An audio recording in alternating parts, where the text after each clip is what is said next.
الحمد لله وكفى وسلام على عباده الذين اصطفى أما بعد فأعوذ بالله من الشيطان الرجيم بسم الله الرحمن الرحيم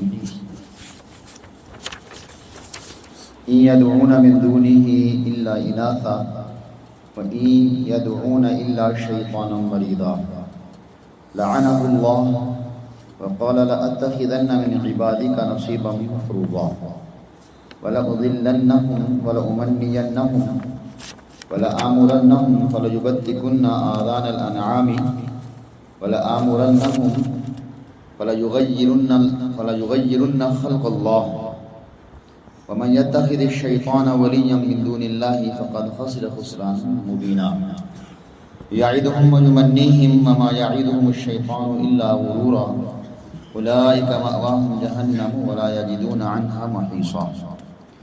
سورۃ النساء ہے، آیت نمبر 117 سے 121 تک اس کی تلاوت ہو چکی ہے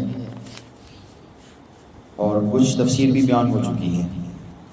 سب سے پہلے ہم پچھلے سبق کی کچھ موٹی موٹی باتیں دہرائیں گے تاکہ ہمارا پیچھے ربط بھی قائم ہو جائے اور اپنے سبق کی جو ہے وہ تازگی بھی نصیب ہو جائے، یعنی سبق کا تکرار ہو جائے۔ چنانچہ پچھلی آیات مبارکہ کے اندر ایک سبق ہم نے یہ پڑھا ہے کہ وَلَا تَكُنْ لِلْخَائِنِينَ خَصِيمًا، کہ آپ خیانت کرنے والوں کی طرف دار نہ بنیں اور اللہ سے استغفار کریں۔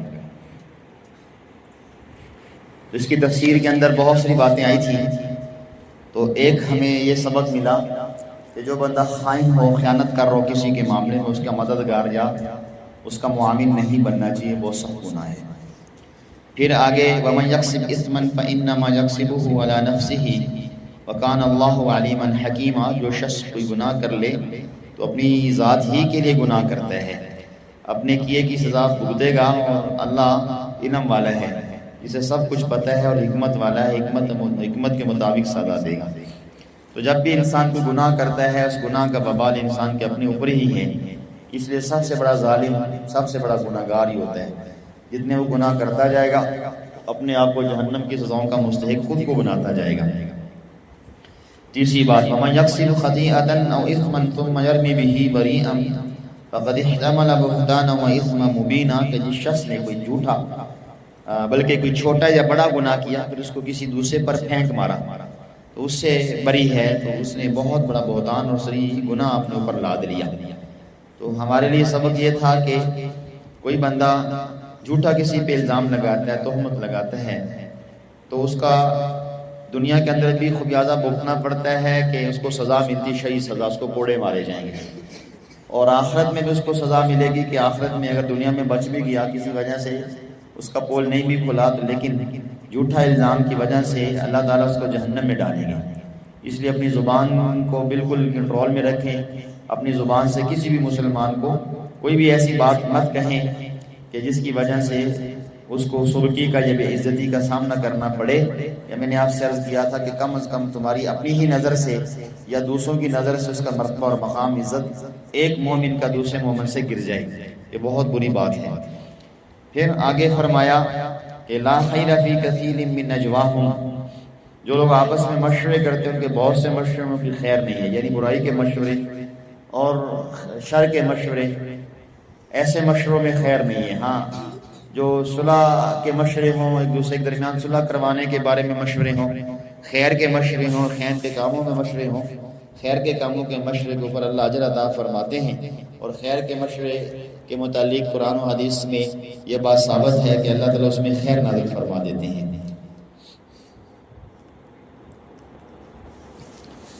پھر اسی طرح ہم نے یہ پڑھا کہ دو آدمیوں کے درمیان اور دو عورتوں کے درمیان، دو خاندانوں کے درمیان، دو بھائیوں کے درمیان، دو دوستوں کے درمیان، دو مسلمانوں کے درمیان صلح کروا دینا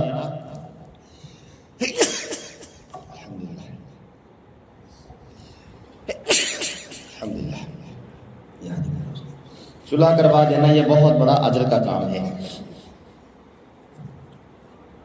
جو بندہ دوسرے کے درمیان صلح کروا کے رنجشیں دور کر دیتا ہے اور ان کے دلوں کو جوڑ دینے کی کوشش کر لیتے ہیں، میاں بیوی کے درمیان موافقت پیدا کر دیتا ہے، دو مسلمانوں کے درمیان جوڑ پیدا کر کے محبت پیدا کر دیتا ہے، تو نبی کریم صلی اللہ علیہ وسلم کی حدیث مبارکہ کے مطابق نفلی روزوں، نفلی حج، نفلی زکوٰۃ، نفلی جو ہے وہ چیزوں سے، نفلی نمازوں سے بہتر ہے۔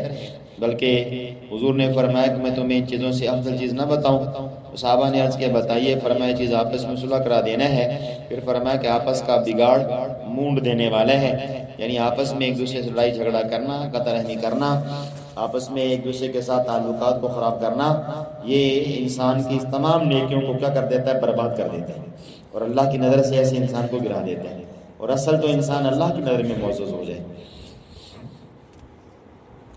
پھر آگے فرمایا وَمَن يُشَاقِقِ الرَّسُولَ مِن بَعْدِ مَا تَبَيَّنَ لَهُ الْهُدَىٰ، کہ جو بندہ رسول اللہ صلی اللہ علیہ وسلم کے خلاف دوسرا راہ اختیار کرے گا تو یہ دوسرا راہ اختیار کرنا دوزخ میں جانے کا سبب ہے، کہ نبی کریم صلی اللہ علیہ وسلم کے راستے کو ٹھکرا کر غیروں کے راستے کی جو ہے نا وہ نقل اتارنا، یا اس میں غیروں کی راستے پہ چل کر فخر کرنا، اسلام اور اسلامی شاعر کو برا سمجھنا۔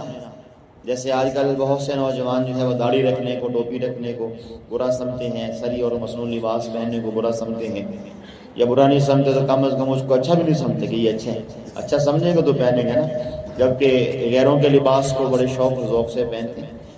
اس امت کے نوجوانوں کو نبی کریم صلی اللہ علیہ وسلم کے مصنوع لباس سے محبت نہیں ہے، اور غیروں کے لباس پہ فخر کرتے پھر رہے ہیں۔ تو جو بندہ غیروں کی راہ اختیار کرے گا تو اللہ تعالیٰ اس سے ناراض ہوں گے، اور اللہ تعالیٰ جو ہے اس بندے کو بھی دوزخ میں داخل کریں گے، ہاں یہ کہ وہ توبہ کرے۔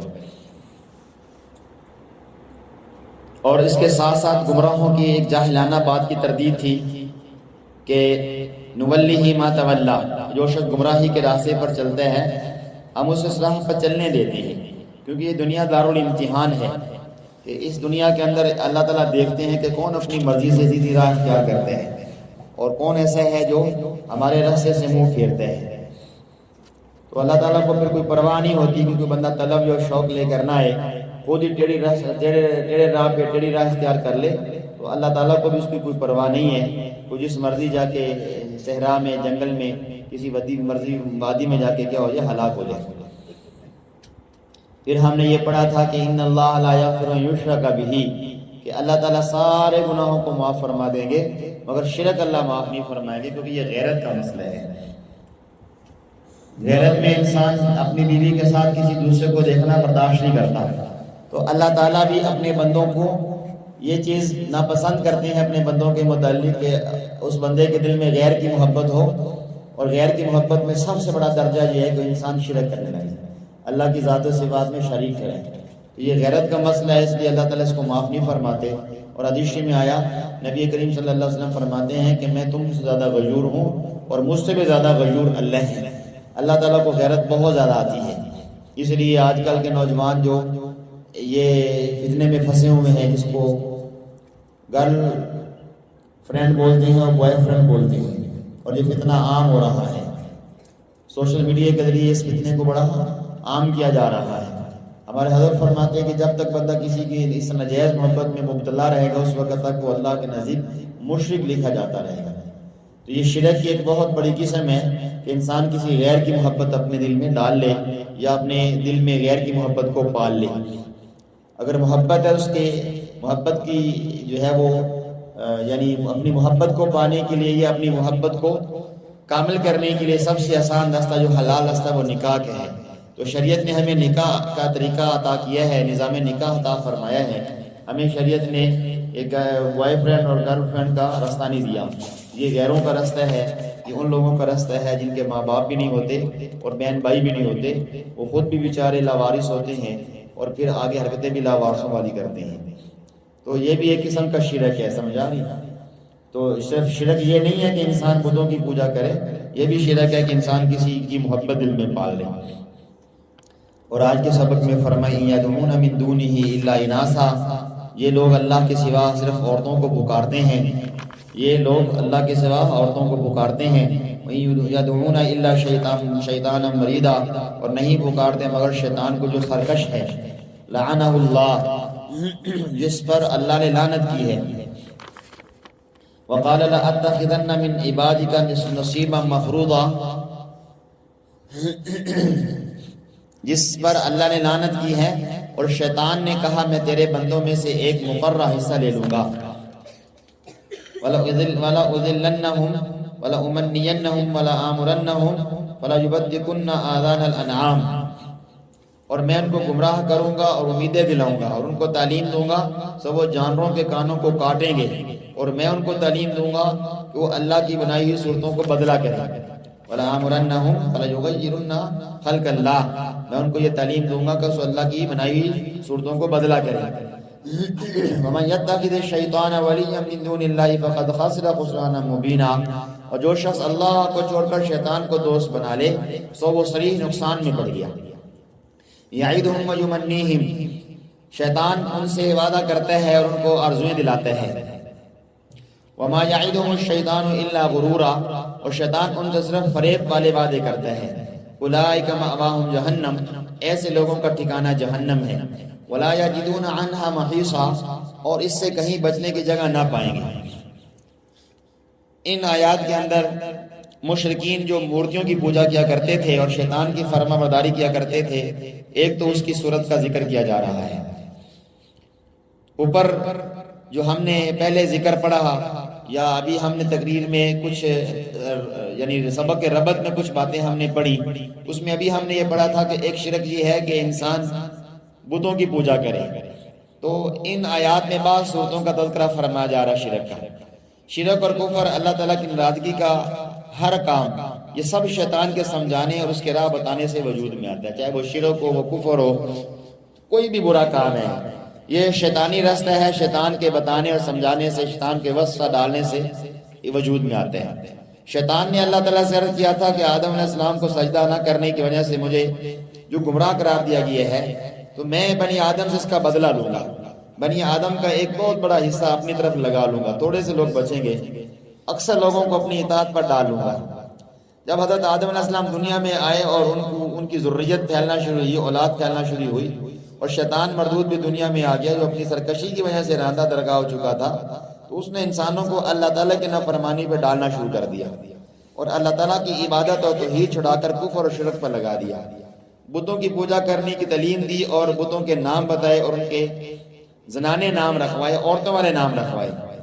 اہل عرب نے بت تراش رکھے تھے، ان میں لات اور منات اور عزا کے نام کے جو بت ہیں وہ مشہور ہیں، جن کا ذکر قرآن عظیم الشان میں آتا ہے. یہ سارے کے سارے نام نسوانی ہیں، عورتوں والے ہیں، یعنی ان کے لفظوں میں تانیث ہے. ہندوستان کے مشرکین کے اندر بھی یہ بڑی عام عادت ہے، جیسے وہ اپنے بتوں کے نام رکھتے ہیں کالی دیوی، اور اس قسم کے جو مشہور ان کے نام ہیں بتوں کے، وہ بھی اکثر جو ہے نا وہ عورتوں کے نام رکھتے ہیں. ایسے ہی جو عرب کے مشہور بت تھے ان کے نام بھی، بتوں کے جو نام تھے وہ زنانے نام تھے. یہ سب شیاطین کے بنائے ہوئے اور بتائے ہوئے بت ہیں. تو ان بتوں کو سجدے بھی کرتے تھے اور ان کی نظریں بھی مانتے تھے، اور ان کے نام پر جانور بھی چھوڑتے تھے، اور نشانی کے لیے ان کے کان چیر دیتے تھے. جن کو اپنے بتوں کے نام پر چھوڑتے تھے ان کے کان چیر دیتے تھے یا کانوں میں سوراخ کر دیتے تھے تاکہ یہ نشانی رہے کہ یہ بت کے نام پر چھوڑا ہوا یہ جانور ہے. جو کچھ شیطان نے کہا تھا اس نے بنی آدم سے وہ سب کچھ کروا لیا. اکثر بنی آدم نے دشمن کی بات مان لی اور خالق اور مالک جل مجدہ کی ہدایت پر عمل نہ کیا، شرک اختیار کر لیا، توحید سے منہ موڑ لیا. تو کانوں کا چیرنا اور سوراخ کرنا یہ بہت نام نہاد مسلمانوں میں بھی آج پایا جاتا ہے. آپ دیکھتے نہیں کہ نوجوان، یہ لاہور کی طرف نوجوان، کراچی کی طرف نوجوان، فیصل آباد میں اکثر دیکھتا ہوں کہ ان نوجوانوں کے کانوں میں بالیاں ڈالی ہوتی ہیں اور مختلف قسم کے جو زیورات ڈالے ہوتے ہیں. مردوں کے کانوں کی بات کر رہا ہوں. اسی طریقے سے بعض مسلمان جو ہے اپنے کانوں کو چھدوا لیتے ہیں، بچوں کے کانوں کو چھدوا لیتے ہیں. میں ایک دفعہ سندھ کے علاقے میں گیا تو ایک جگہ پہ پروگرام تھا، وہاں سے فارغ ہوا تو مجھے ایک صاحب نے کہا کہ آپ ہمارے گھر چلیں، کچھ میزبانی کرنا چاہتا ہوں.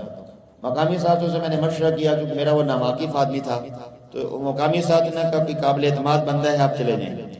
خیر وہ مجھے اپنے گھر لے گیا، سارے اپنے بچوں اور بچیوں کو اس نے لا کے بٹھا دیا جو چھوٹے چھوٹے تھے، میرے سامنے لا کے بٹھا دیا، کہنے لگا آپ ان کے لیے دعا کریں.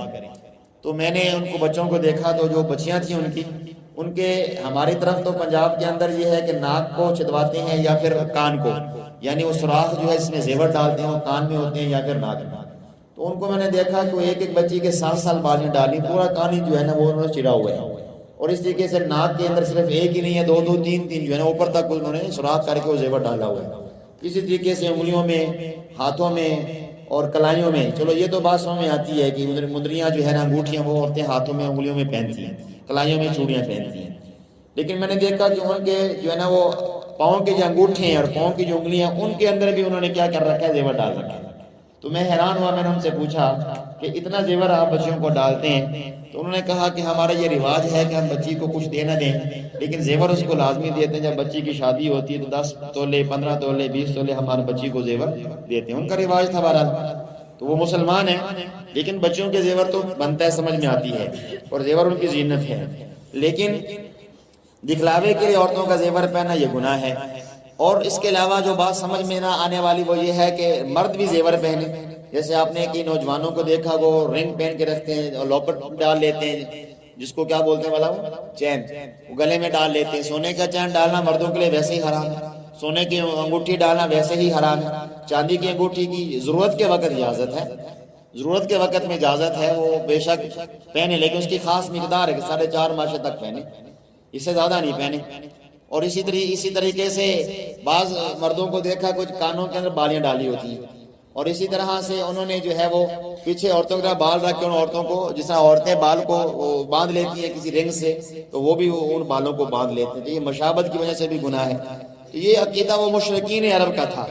مشرکین عرب ایسے کرتے تھے کہ اپنے بچوں کے کانوں کو چھدوا دیتے, اور اسی طرح جو ہے نا وہ دیگر جو ہے نا وہ جگہوں پہ نشان ایسے لگا دیتے تھے جن کا اسلام میں کوئی وجود نہیں ہے, تعلق نہیں ہے. تو بہرحال اس کے علاوہ اور بھی ان میں عادت تھی کہ بتوں کو سجدہ کرتے تو تھے ہی, یہ تو مشہور تھا, قدیم زمانے سے سلسلہ چلتا آ رہا تھا. لیکن وہ قبروں کو بھی سجدہ کرتے تھے. قبروں کو سجدہ کرنا یہ شرک کی اسی سلسلے کی کڑی ہے. اور آج کل آپ دیکھیں کئی سارے درباروں میں قبروں پہ سجدہ کیا جاتا ہے. میں نے خود اپنی آنکھوں سے دیکھا. قبروں کو سجدہ کرنا حرام ہے, شرک ہے. فقہاء نے لکھا ہے کہ کوئی بندہ اگر سامنے لیٹا ہوا ہے اور اس کا منہ آپ کی طرف, آپ اس طرف منہ کر کے نماز پڑھ رہے ہیں, تو اب 2 صورتیں ہیں. ایک تو یہ غفلت سے آپ نماز پڑھ رہے ہیں, آپ کو پتہ نہیں ہے, تو آپ پھر گناہ گار ہیں, پتہ چلنے پہ آپ توبہ استغفار کریں. اگر جان بوجھ کے آپ ایسا کر رہے ہیں تو بعض فقہاء نے لکھا ہے اس سے کفر لازم آتا ہے, بندہ خود کافر ہو جاتا ہے. کیوں؟ اس لیے کہ غیر اللہ کو سجدہ کر لے. ہاں اس کی پوچھ تو نماز, اس لیے سامنے کوئی بندہ بیٹھا ہو, آپ سامنے نماز پڑھ رہے ہو, آمنے سامنے منہ ہو, ایک دوسرے کے سامنے چہرہ ہو, یہ مکروہ حالت ہے. ایسی حالت میں چاہیے کہ تھوڑا سا دائیں بائیں ہو جائیں, یا اگلے بندے کو چاہیے وہ پیٹ پھیر لے. تو قبروں کے اوپر جا کے سجدہ کرنا یہ بھی شرک ہے. بات سمجھ میں آ رہی بھی, سارے مسئلے سمجھ میں آ رہے ہیں. تو اب یہ جو لوگ درباروں پہ جا کر چڑھاوے ڈالتے ہیں یا اپنے پیروں کے نام پر, جو جاہل پیر ہوتے ہیں, سچے پیروں کی بات نہیں کر رہا, جاہل پیروں کے نام پہ جانور چھوڑ دیتے ہیں اور ان کا تعلق شریعت اسلامیہ سے نہیں ہوتا یا اعمال صالحہ سے نہیں ہوتا, ایمانی تقاضے وہ پورے نہیں کر رہے ہوتے, تو وہ پھر ان کے نام پر جو ہے نا وہ جانور کرتے ہیں, نام بھی انہی کا لیتے ہیں ذبح کرتے وقت. یہ بھی شرک ہے. وہ بتوں کے نام پہ ذبح کرتے تھے, یہ پیروں کے نام پہ ذبح کرتے ہیں. ہاں اگر کامل آپ کا شیخ اس کے صالح ثواب کے لیے آپ کرنا چاہتے ہو کہ دین متعین نہ کرے, آپ ذبح اللہ کے لیے کریں, اللہ کا نام اس کا ثواب دے دیں, اپنے ماں باپ کو دیں, اپنے مشاہد کو دیں, اپنے اساتذہ کو دیں, کوئی مسئلہ نہیں ہے. خورش دکان کو دیں, اصالِ ثواب پر حق ہے, پہنچتے حدیث ثابت ہے, اصالِ ثواب کا انکار نہیں کیا جا سکتا. تو بتوں کو چھوڑ کر قبروں کو پھر سجدہ کرنا, یہ بھی ہمارے بعض ایسی قومیں ہیں ان میں پائے جاتے ہیں جو درباروں والے لوگ درباروں پہ کیا کرتے ہیں, جا کے شرک کرتے ہیں اور وہاں سجدے کرتے ہیں. تو وہ بھی جو ہے نا وہ قبروں کو سجدہ کرتے تھے, یہ بھی قبروں کو سجدہ کرتے ہیں. تو ان کی کہاں پہ جا کے مناسبت ہو رہی ہے, یہ کہاں پہ نسب مل رہا ہے وہ مشرکین عرب سے. اسی طرح بعض لوگ قبروں کے اوپر دیے جلا دیتے ہیں, اگر بتیاں جلا دیتے ہیں, یہ بھی ٹھیک نہیں ہے. یہ بات ذہن میں رکھنا, قبر کے اوپر پھول ڈالنے کا رواج دینا یا پھول ڈالنے کو ضروری سمجھنا, یہ عیسائی مذہب کے مطابق ہے, ہمارے اسلام میں نہیں ہے. اور اسی طرح قبر کے اوپر جو ہے وہ اگر بتیاں جلانا اور قبر کے اوپر چراغاں کرنا, یہ ہندو مذہب کے اندر ہے, ہندوازم کے اندر ہے, ہمارے اسلام میں نہیں ہے یہ سلسلہ. سمجھ آ رہی ہے؟ جبکہ دیے جلانا پھر وہاں رسم و رسومات کرنا, منتیں ماننا, بھائی مسئلہ سمجھ لو آپ, او بھائی بعد میں سیٹنگ کر لینا. منتیں جا کے مانتے ہیں چراغ جلا کے. بھئی اللہ تعالیٰ ہر جگہ سنتے ہیں, ہر بندے کی سنتے ہیں. آپ گھر میں مصلی بھی چاہیں 2 رکعت صلاۃ الحاجت پڑھیں, یہ نبوی طریقہ ہے. حضور صلی اللہ علیہ وسلم کا صحابہ کا یہی طریقہ ہے، 2 رکعت نفل پڑھے، اللہ سے مانگے، دربار پہ جانے کی ضرورت نہیں ہے، قبر پہ جانے کی ضرورت نہیں ہے، دیا جلانے کی ضرورت نہیں، ساری شیطانی راہیں جو شیطان نے اللہ سے وعدہ کیا نا میں گمراہ کروں گا، اس نے گمراہ کیا۔ اب اس گمراہی میں اگر پھنسے ہوئے تو توبہ کر لیں، بچے ہوئے تو اللہ تعالیٰ کا شکر ادا کر لیں۔ پھر آگے فرمایا کہ فَلَا يُغَيِّرُنَّ خَلْقَ اللَّهِ، تغییر خلق اللہ کیا ہے؟ ابلیس نے یہ بھی کہا تھا کہ وَلَا آمُرَنَّهُمْ فَلَا يُغَيِّرُنَّ خَلْقَ اللَّهِ، کہ میں بنی آدم کو سکھاؤں گا کہ اللہ کی پیدا کی صورتوں کو بدل ڈالیں۔ شیطان اس کی بھی تعلیم دیتے ہیں اور لوگ اس کی تعلیم پر عمل کرتے ہیں۔ اس کی بہت ساری صورتیں ہیں جو بنی آدم میں رواج پا گئی ہیں۔ مشہور ترین تو یہی ہے کہ داڑیاں مونڈی جاتی ہیں۔ اللہ نے مردوں کو داڑیوں کے ساتھ مزین کیا کہ نہیں کیا؟ اب وہ کیا کرتے ہیں، جو مرد ہیں داڑیاں مونڈ کے اپنے آپ کو عورت بنا لیتے ہیں، تو یہ کیا ہے؟ وَلَا يُغَيِّرُنَّ خَلْقَ اللَّهِ، اللہ کی تخلیق کو کیا کیا؟ بعض عورتیں مردوں کے کپڑے پہن لیتی ہیں اور بعض عورتیں مردوں کا بال کٹوا لیتی ہیں، تو یہ کیا ہے؟ یہ اپنی خلقت کو تبدیل کرنا ہے۔ ایک انگریز ایک بزرگ کے پاس، عالم دین کے پاس آئے، کہنے کہ بھی دیکھیں بھائی، جو بندہ پیدا ہوتا ہے اس وقت بندے کی داڑھی نہیں ہوتی، تو آپ مولویوں نے خام خواہ فتوے لگا رکھے ہیں کہ جی داڑھی رکھنا ضروری ہے مردوں کے لیے، تو یہ داڑھی تو نہیں ہوتی جب بچہ پیدا ہوتا ہے، اس لیے ہم اس کو منڈوا دیتے ہیں۔ ایک فطری عمل ہے۔ حضرت نے فرمایا یہ غیر فطری عمل ہے۔ اگر ایسا ہی ہے تو دانت بھی تو نہیں ہوتے نا، جب بڑے ہو کے دانت بھی تڑوا دیا کرو، دانت کیوں رکھتے ہو؟ کپڑے بھی نہیں ہوتے، کپڑے بھی نہیں پہنا کرو بھائی، بڑے ہو کے کپڑے کیوں پہنتے ہو؟ شروع میں چڈی پہنتے ہو، کچھا پہنتے ہو، تو بڑے ہو کر وہی چڈی کچھا پہنا کرو نا۔ خیر، چونکہ وہ ابلیس کی اولاد ہے، ابلیس نے ان کو یہ راہیں سکھائی ہوئی ہیں، تو آج یورپ میں چڈی پہننے کا رواج بڑا عام ہے۔ تو آج کی دنیا میں یہ گمراہیاں پھیل رہی ہیں کہ داڑھی مونڈی جا رہی ہے، عورتوں کا مردوں کی شباہت اختیار کرنا، اس طریقے سے ان کے بال کٹوا دینا، اور اس کے علاوہ جو ہے نا عورتوں کا بالوں کو گندوانا، جسم کو گدوانا، جسم کے گدوانے کے اوپر بھی لعنت ہے۔ جسم کے گدوانے کو آج کی زبان میں ٹیٹو بنوانا کہتے ہیں۔ یہ ٹیٹو بنواتے نا، گردن پہ ٹیٹو بنوا لیا، کسی کا نام لکھوا لیا اور کوئی پھول بنوا لیا، کوئی تصویر بنا لیا، اور آج کل تو پورے پورے جسموں کو نقشہ بدل دیتے ہیں، شیر کی تصویر بنا لی، ہرن کی تصویر بنا لی، اور بعض لوگ جو ہے نا وہ مختلف قسم کے نقش و نگار کے ٹیٹو بنواتے ہیں بازو پہ، سینے پہ۔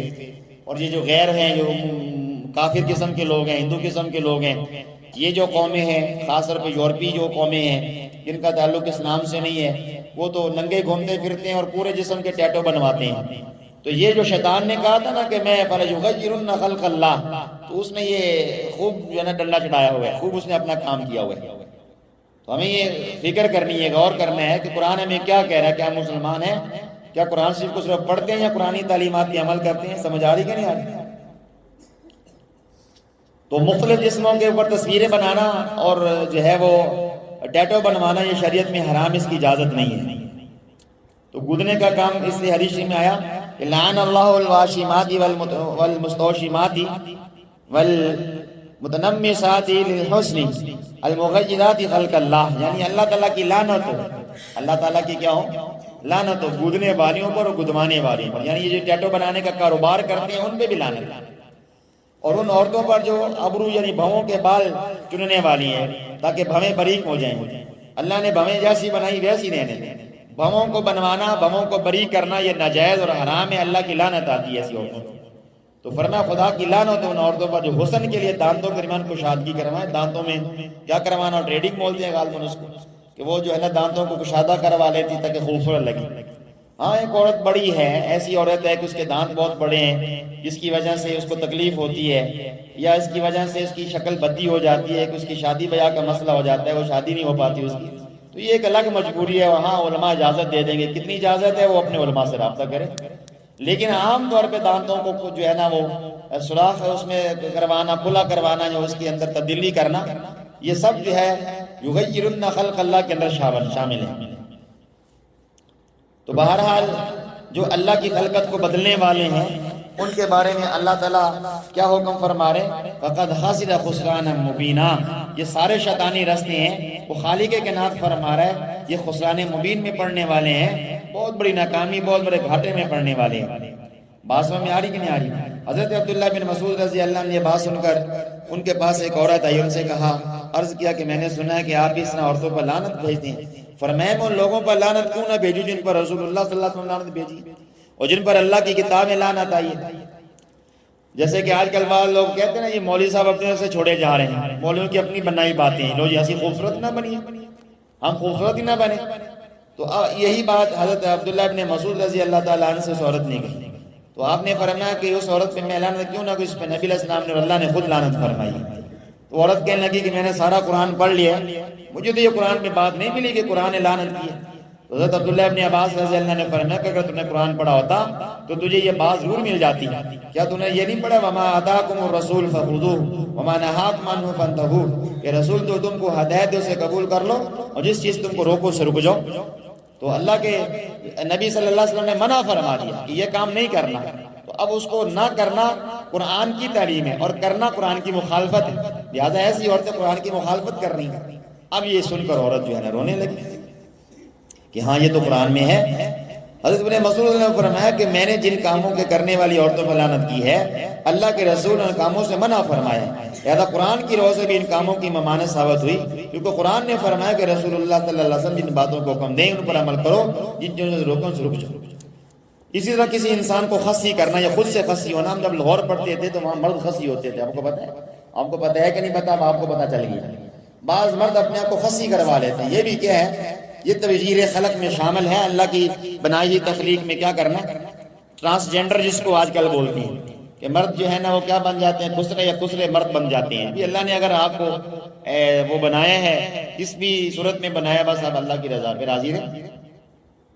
عورت مرد بننے کی کوشش کرے, مرد عورت بننے کی کوشش کرے, یا ایسے لوگ ہیں جو زنانے صفات رکھتے ہیں اور مردانہ بھی کچھ صفات جس کو ہم کیا بولتے ہیں, خسرا بولتے ہیں, اور آج کل کی زبان میں کیا بولتے ہیں مطلب جی شیمیل. وہ اب شیمیل اپنے آپ کی تخلیق تبدیل کروائے. اس لیے پچھلے دنوں میں پاکستان میں یہ قانون بننے لگا تھا تو اللہ نے علماء کو استعمال فرمایا, الحمدللہ علماء نے آواز اٹھائی, بھلا ہو گیا. اسی طریقے سے ایک اور جو ہے نا وہ سسٹم جاری ہونے والا تھا کراچی میں کہ عورتیں جو ہے نا وہ اپنا دودھ جو ہے نا وہ ڈبوں میں دے کر ڈاکٹروں کو وقف کر رہی تھی کہ جس مرضی بچے کو دو. یہ تخلیق نسل جو ہے نا وہ کیا ہے, مخلوط نسب کا معاملہ ہے کہ نسب غلط ملت ہو جائے. شریعت کے اندر جہاں شریعت نے نکاح کی اجازت دی ہے وہاں نکاح ہوگا, جہاں اجازت نہیں دی وہاں نکاح نہیں ہوگا. اسی کے سے نسب سارے غلط ملت ہو جائے, سارا معاملہ خراب ہو جائے. یعنی ہمارے فیملی سسٹم کو, حسب نسب سسٹم کو کیا کیا جا رہا, ختم کیا جا رہا تھا. تو علماء نے آواز اٹھائی, الحمدللہ کافی مؤثر آواز ہوئی. پتہ نہیں اس کے اوپر کامل عمل ہے یا نہیں ہے. بہرحال یہ قرآن کی تعلیمات ہیں, ان کو سمجھنے اور سمجھانے کی بہت زیادہ ضرورت ہے. اس لیے قرآن کو پڑھنا اور سمجھنا, تفسیر کے اسباب کو اچھے طریقے سے سمجھنا یہ بہت ضروری ہے. ورنہ صرف پڑھنا پڑھا ہوا کافی نہیں. آج کا مسلمان صرف پڑھتے اور وہ بھی برکت کے لیے پڑھتے. تو آپ لوگ قرآن کو سیکھیں اور پڑھیں اور آگے لوگوں کو بتائیں, اور جو بھی اس بات کو سنیں اس بات کو سمجھیں اور آگے سکھانے اور سمجھانے کی کوشش کریں. کم از کم اپنے خاندان میں تو قرآنی تعلیمات کو جا کر کریں نا, ہم مسلمان ہیں. تو اس قسم کے مسائل آج جو ہے نا وہ دنیا میں پیش آتے رہتے ہیں. اب کافر لوگ جو کہ اپنے فیملی سسٹم, فیملی نظام ختم کر بیٹھے, جبکہ ہمیں اپنے فیملی سسٹم نظام کو فعال رکھنے کی تعلیم رسول اللہ صلی اللہ علیہ وسلم نے ارشاد فرمائی. ایسی عورتوں سے نکاح کرو جو دیندار ہوں. فیملی سسٹم کو اچھا مضبوط کرنے کے سب سے پہلی بنیاد یہ ہے کہ عورت اگر کیا ہے ڈیکوریشن پیس ہے تو کیا وہ خواب تربیت کرے, اور عورت اگر دیندار ہے تو انشاءاللہ وہ کیا کرے گی, اچھی تربیت کرے گی, ایک مسلمان کٹر مسلمان پیدا کرے گی. یہودی عورت جو کٹر یہودی پیدا کر سکتی تو مسلمانوں کو کیا کیڑے پڑیں گے. مسئلہ تو یہ ہے کہ ہم نے مخلوط نظام میں رہ کر مخلوط تعلیم پڑھی ہے اور قرآن کے اندر بھی خلط ملط کرنا چاہتے ہیں معاملے میں. تو اسی طرح حضور نے فرمایا کہ اپنے انساب کو یاد رکھا کرو, یعنی اپنے بچوں کو بھی اس کی یاد دہانی کروایا کرو. حدیث شریف کا مفہوم ہے کہ اپنے نسب کو یاد رکھا کرو. سمجھا, یہ فیملی سسٹم ہے, فیملی نظام ہے. حسب نسب کو یاد رکھنا کہ مستحب عمل ہے, لیکن آج ہمیں دادا پردادا کے نام یاد ہوتے ہیں, آگے نہیں ہوتے. عربوں میں آج بھی رواج ہے کہ وہ اپنے جو ہے نا وہ انساب کو یاد رکھتے ہیں. تو ہمیں بھی چاہیے ہم اپنے انساب کو یاد رکھا کریں. بہرحال اپنے آپ کو خصی کرنا بھی ممنوع ہے. نبی علیہ السلام سے حضرت عثمان ابن مظعون رضی اللہ نے اجازت مانگی, حضور نے منع فرمایا جس نے اپنے آپ کو خصی کیا وہ ہم میں سے نہیں ہے. ہاں, ختنہ کرنا اور چیز ہے, خصی کرنا اور ہے, ختنہ کرنا اور ہے, یہ بھی ذہن میں رکھیں. خصی کرنا یہ ہے کہ اپنے آپ کو بالکل ہی اس حص کو ختم کر دینا جس سے آگے نسل پھیلتی ہے.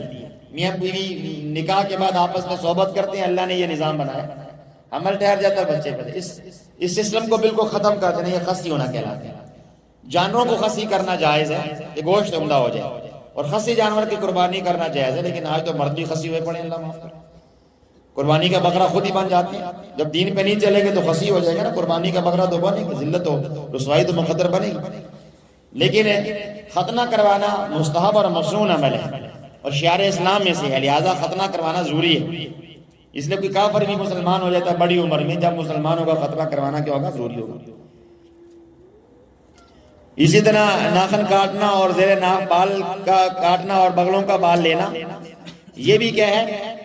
یہ سنت ہے، اور 40 دن تک کی مقدار ہے، اس سے اوپر نہیں جا سکتا۔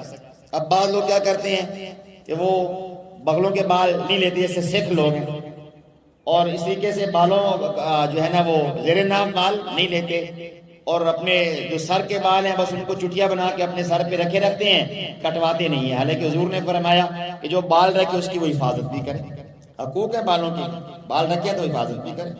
عورت بال کاٹ نہیں سکتی اور مرد جو ہے نا حد سے زیادہ رکھ نہیں سکتا، کندھوں سے آگے نہیں رکھ سکتا، آخری حد کندھے ہے، کندھوں کو ٹچ کرے فوراً آگے کٹوا دے، اور سب سے بہتر یہ ہے کہ اپنے کانوں کی لو تک رکھے، اور یہ ٹینڈ کروانا اور اس طرح فیشنی بال رکھوانا یہ ٹھیک نہیں ہے، خام خواہ ٹینڈ نہیں کروانی چاہیے، ٹینڈ کی ضرورت پیش ہے تو کرنا، گرمی بہت زیادہ بڑھ گئی ہے، خارش ہو گئی ہے، یہ سارے میں جوئیں پڑ گئی ہیں، الگ بات ہے، یہ حج عمرہ ہے اس میں تو ویسے ہی مستحب اور بلکہ افضل ہے، حضور نے دعا دی ہے ٹینڈ کروانے میں، لیکن مردوں کو، عورتوں کو نہیں، عورتیں صرف ایک پورے کے برابر کاٹیں گی بالوں کو اپنی انگلی پہ لپیٹ کے، لیکن اس کے علاوہ عورتیں بال نہیں کاٹ سکتی، اور مرد جو ہے زیادہ ہے، جیسے آج کل بعض لوگوں کو دیکھا ہوگا گت بنا کے رہتے ہیں، وہ کہتے ہیں کہ ہم جو ہے نا وہ فیشنیبل لوگ ہیں، ایسے نہیں، یہ عورتوں کی شباہت ہے، یہ گناہ ہے۔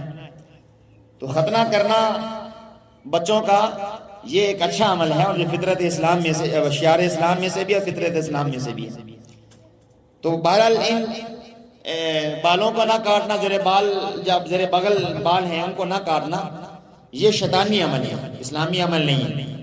سکھ تو ماشاءاللہ اس میں بہت آگے بڑھے ہوئے ہیں، کوئی پتہ نہیں ہوتا کہ وہاں کبڈیاں کھیل لی ہوتی جوئیں ہیں، جوئیں کبڈیاں کھیلیں یا بھنگڑا ڈالیں، کوئی پرواہ نہیں۔ تو بعض ایسے ہمارے مسلمان بھی ایسے ہوتے ہیں کہ جو بالوں کا خیال نہیں کرتے، اور اپنی صفائی کا خاص طور پہ جو زیر بغل اور زیر ناف بال ان کا خیال نہیں کرتے، نہ کرنے کے سے بیماریوں کا شکار ہو جاتے ہیں۔ میں جس بندے کو دیکھتا ہوں اس کو خارش بہت ہو رہی ہے، میں سمجھ جاتا ہوں دو کام یہ نہیں کر رہا، ایک ناخن نہیں کاٹ رہا اور زیر بال ناف نہیں لے رہا، اور دوسرا یہ ہے کہ یہ بندہ جو خارش ہو رہی ہے اس کو یہ استنجا ٹھیک نہیں کرتا۔ استنجا نہ کرنے والے کو خارش ہو جاتی ہے، اور ناخن نہ کاٹنے والوں کو، بالوں کا خیال نہ کرنے والوں کو آنکھوں کے مرض لگ جاتے ہیں، سمجھ آ رہی؟ اگر آپ کو اس بات کا یقین ہے تو تجربہ کر کے دیکھ لیں اپنی اوپر، انشاءاللہ پتہ چل جائے گا۔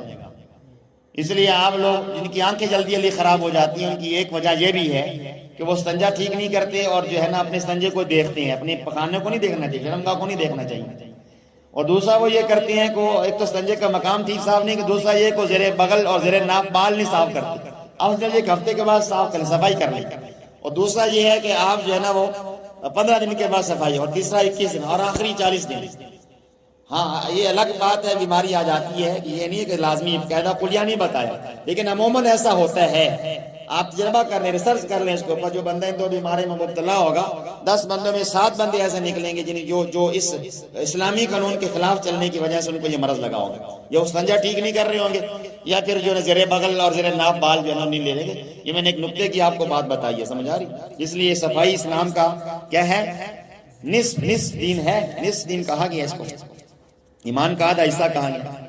تو بہرحال جو بندہ شیطانی کاموں میں لگے گا تو وہ خام خواہ شیطانی کاموں کی وجہ سے کیا ہوگا؟ گمراہ ہوگا، اور اللہ سے دور ہوتا چلا جائے گا۔ کہ نتیجہ کیا ہوگا شیطان کی دوستی کا؟ اللہ فرماتے ہیں کہ وَمَا يَعِدُهُمُ الشَّيْطَانُ إِلَّا غُرُورًا، کہ شیطان تمہیں دھوکہ دے رہا ہے، اور تمہیں شیطان کیا کر رہا ہے؟